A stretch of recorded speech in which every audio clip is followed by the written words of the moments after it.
Christian, d'abord, merci pour la qualité de l'accueil d'une manière générale.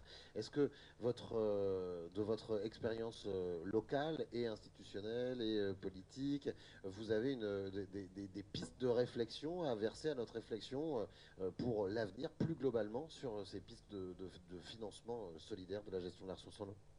Alors, je le ferai vraiment quelques minutes, car en tant que directeur de la structure qui a eu le plaisir de vous accueillir, je m'en voudrais d'être à l'origine de ne pas pouvoir aller faire la visite cet après-midi sur le terrain. Bah, je crois que tout a été dit par le président Molossi, par tous les interlocuteurs depuis 2 jours.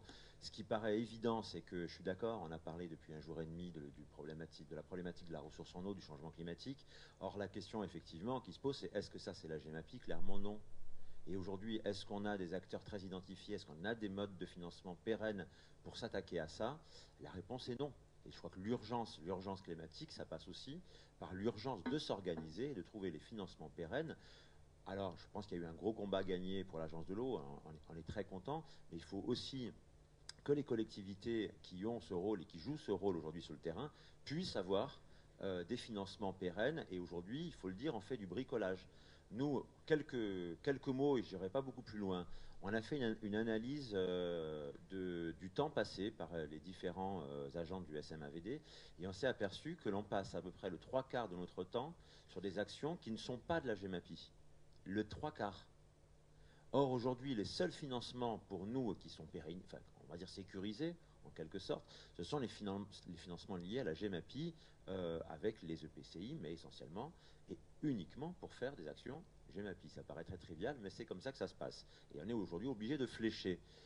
Parce que l'eau, c'est compliqué, mais on rend aussi les choses encore plus compliquées avec une organisation où on coupe en petits bouts le petit cycle, le grand cycle. Moi aussi, j'ai toujours appris à l'école qu'il y avait le cycle de l'eau.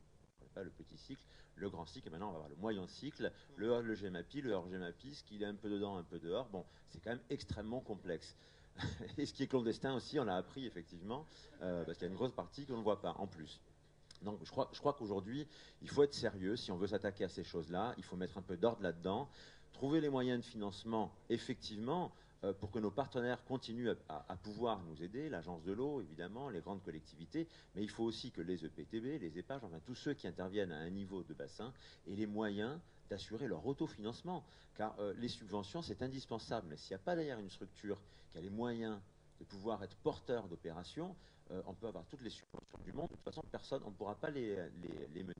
Donc ça, je crois que c'est vraiment fondamental de le comprendre, parce que c'est quand même, malheureusement, c'est comme ça que ça se passe dans beaucoup de domaines, c'est le nerf de la guerre et c'est la clé de voûte. Je voulais juste donner aussi un autre petit, et ça sera le dernier témoignage, c'est qu'on est passé il y a quelques semaines, nous, au bord de la catastrophe. La GEMAPI, le hors GEMAPI, pardon, aujourd'hui, on le finance globalement à travers la région, à travers les départements et à travers l'agence de l'eau qui a passé une convention avec nous un peu expérimentale. Et c'est bien grâce à tous ces acteurs-là qu'on peut s'investir de manière forte, hein, vous l'avez vu sur le bassin de la Durance, sur ces problématiques.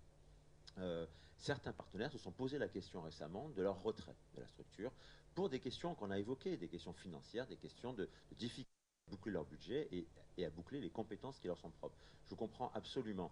Eh ben, on est passé, il y a quelques semaines, certains élus qui sont là le savent, on a beaucoup travaillé là-dessus, à un effet domino avec un possible retrait des autres structures, des grandes structures, je pense au département, à la région, qui se sont effectivement dit, bah, si un part, moi je pars aussi, parce que voilà. Et donc on est passé à deux doigts d'avoir tout le volet hors GEMAPI qui disparaissent de nos champs de mission.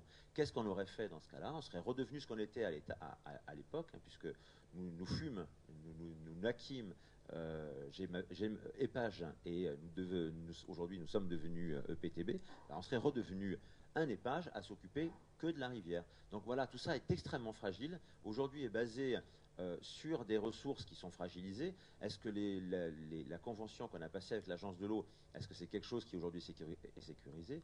La réponse est non. On ferait les discussions qu'on a eues sur les plafonds mordants, etc. Est-ce qu'aujourd'hui, les financements basés sur des acteurs qui le font par pur volontarisme, est-ce que ça, c'est quelque chose qui nous permet de nous projeter dans le temps long? Ben, la réponse est non, parce que forcément, on le voit bien, tous les ans se repose la question de la possibilité pour ces acteurs d'y aller ou pas.